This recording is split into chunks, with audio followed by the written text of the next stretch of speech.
কর্ম কথা বলে, বুঝতেছেন না? ঠিক আছে, বলি শুনেন। একটা গ্রামে একটা কৃষক বাস করত। তো কৃষকের একটা গাভী ছিল। গাভীটা প্রতিদিন দুধ দিত, আর এই কৃষক হচ্ছে বাজারে দুধ বিক্রি করত।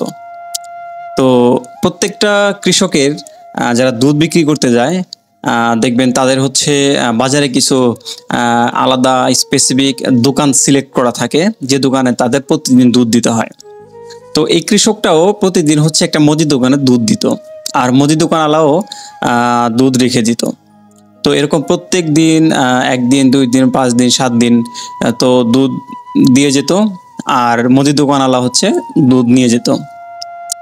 তো একটা সময় মুদি দোকানওয়ালার মনে হলো যে এই দুধওয়ালা তো প্রতিদিন দুধ দিয়ে যায়, তাহলে আমি তো কোনোদিন চেক করি না, কিংবা আমি বিশ্বাস করে তাকে রাখি, তার কাছ থেকে রাখি। তো দেখি তো, আজকে মেপে দেখি তো কি অবস্থা। তো সে ওই দুধটা মাপার পরে দেখলো যে দুধ হচ্ছে 900 গ্রাম আছে, মানে 1000 গ্রামের থেকে 100 গ্রাম কম। অর্থাৎ প্রত্যেক দিন দুধওয়ালা হচ্ছে তার কাছ থেকে 1 কেজি টাকা নিয়ে যেত, আর দুধ দিয়ে যেত 900 গ্রাম। তো পরের দিন সেম প্রত্যেক দিনের মতো পরের দিন হচ্ছে দুধ দেওয়ার জন্য আসছে, ঠিক আছে। তো এখন হচ্ছে মুদি দোকানওয়ালার খুব মন খারাপ। কেন? কারণ সে তাকে বিশ্বাস করে প্রতিদিন দুধ রাখতো, তো প্রতিদিন এরকমভাবে তাকে ঠকে যাচ্ছে, এই জন্য তার মন খুবই খারাপ।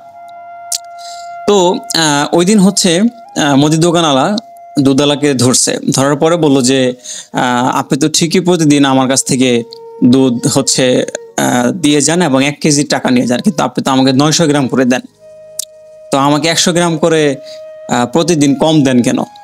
ঠিক আছে, প্রতিদিন কম দিয়ে আসতেছেন কেন? তো দোকানদার এই কথা বলে তার সাথে রাগারাগি করতেছে এবং হচ্ছে মন খারাপ করছে। তো একটা সময় সেই দুধওয়ালা বলল যে ভাইজান, আমি আপনার দোকানের প্রতিদিন দুধ দিয়ে যেতাম, ঠিক আছে। দুধ দিয়ে যাওয়ার পরে আপনার দোকান থেকে হচ্ছে আমি 1 কেজি করে চিনি নিয়ে যেতাম, কারণ আমার বাসায় হচ্ছে কোনো মানে দুধ মাপার জন্য কোনো পাথর কিংবা 1 কেজি পরিমাণে কোনো কিছু নাই, যার কারণে আমি আপনার দোকান থেকে 1 কেজি পরিমাণে চিনি নিয়ে যেতাম, এবং আমি দাঁড়িপাল্লায় ওই 1 কেজি চিনি রেখে আমি 1 কেজি দুধ মেপে তারপর হচ্ছে নিয়ে আসতাম আপনার কাছে। কি বুঝলেন? কর্ম কথা বলে, ঠিক আছে। কারণ ওই মুদি দোকানওয়ালা 100 গ্রাম কিন্তু ঠিকই চিনি কম দিছে সেই দুধওয়ালাকে, এবং দুধওয়ালা কিন্তু ঠিকই সেই 1 কেজি চিনিকে 1 কেজি মনে করেই কিন্তু তার জন্য 1 কেজি দুধ প্রতিদিন দোকানে দিয়ে যেত। এই জন্য কর্ম কথা বলে, এটা আপনাদের সবার বিশ্বাস করতে হবে। আপনি আজকে একজন মানুষকে ঠকাচ্ছেন, বিশ্বাস করেন কোনো না কোনো দিন আপনিও ঠকবেন, কিন্তু এইটা বোঝার ক্ষমতা আপনার থাকতে হবে। হয়তোবা আপনি একটা মানুষকে সরাসরি ঠকিয়েছেন, কিন্তু আপনি হয়তোবা ইনডিরেক্টলি অন্য কিছুর মাধ্যমে আপনি ঠকবেন। এইটা বোঝার ক্ষমতা আপনার মধ্যে যদি থাকে, তাহলে অবশ্যই আপনার মধ্যে পরিবর্তন আসবে, ঠিক আছে।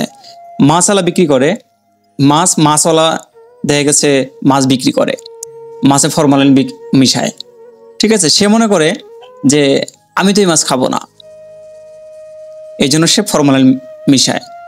সেমভাবে ফলওয়ালা মনে করে যে আমি তো এই ফল খাবো না, কাস্টমার খাবে, কিন্তু ঠিকই সে ফল বিক্রি করে বাসায় যাওয়ার সময় মাছ কিনে নিয়ে যায়, এবং মাছ বিক্রি করে মাছওয়ালা ঠিকই বাসায় ফল নিয়ে যায়। সো এই জন্য কর্ম কথা বলে। মানুষকে ঠকাবেন, নিজেও একদিন ঠকবেন।